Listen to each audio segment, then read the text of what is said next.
It's like a sheet of dried fruit. It has this sort of grainy texture, like it doesn't have that squishy feeling to it, and it's not too hard either. It's just like a perfect in between. I often see them in chalo and tea houses and things. Does it stick to your teeth? No, it's like pretty dry, honestly. It looks like a walnut shell. Mm-hmm. It looks like a dried grape. It's salty at first, but then it turns sweet. But it's sour too. I've never had this before, and I'm not sure I would have it again. It's a type of plum, right? Though I feel like I've seen those before. Yeah. There's no snack that causes more trouble and faffing around than this one. Sunflower seeds. My nemesis. Exactly. Yes, Hate that's those it. things. The classic guazi. I think there are different schools about how you open it, but there's a kind of a rhythm to it. If you get into the Tao of doing it, it becomes meditative. But I think, by the time you fiddle with it, cracked it open, I'm sure you're in a sort of calorie deficit situation.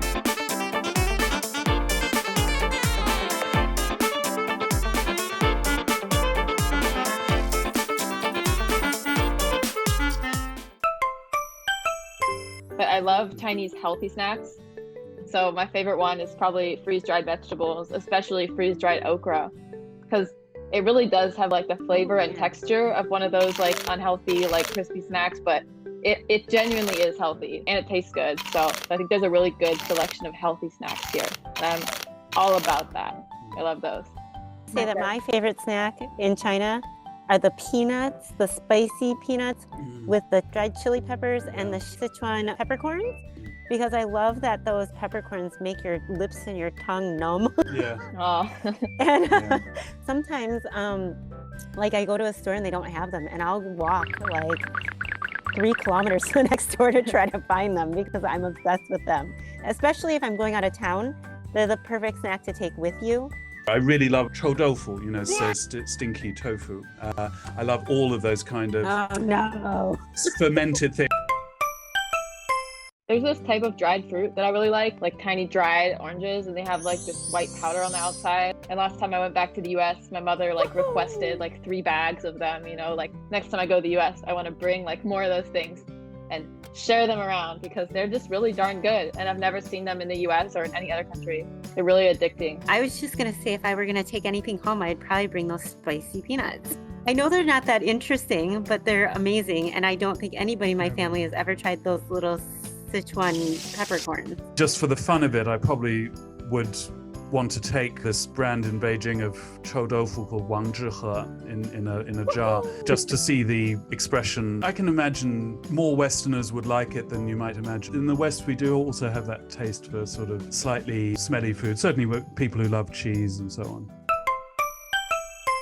This is really one of the big differences. In the West, our snacks are packed with calories. They're sort of deep fried, sweet. It seems like the idea, certainly in the UK, is just to get yourself as obese as possible, as quickly as possible, and, in the shortest space of time to get as much high calorie, high density. I'm from Minnesota. We're known for eating everything deep fried on a stick. So Right, yeah. deep fried with bacon and covered in honey. Yeah.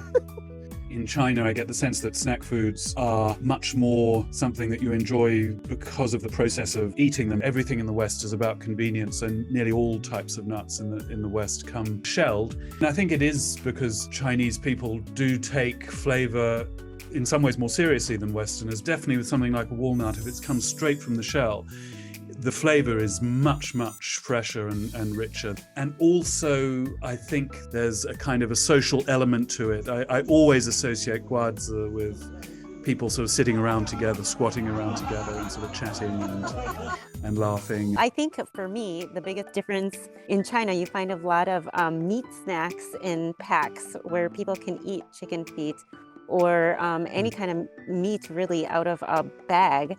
And in the US, you don't see that other than, you might find beef jerky. But here you find all kinds of these different meats that you just, you get a bag like this and you eat your meat and you pull it out. And that to me was kind of a shock. To me, that also is the single biggest difference. Westerners might be adventurous at dinner time, but when they're snacking, they don't want to have their palate too badly assaulted by too many different flavors. Like with the plums that Kara was trying, so many different flavors in it. Typical Chinese snack is cha ji dan, tea eggs sort of boiled in tea. In the West, we just have a boiled egg, but in China there's always this desire to kind of add some extra flavor just to make it a little bit more interesting. Chinese people really value freshness and the quality of the flavor.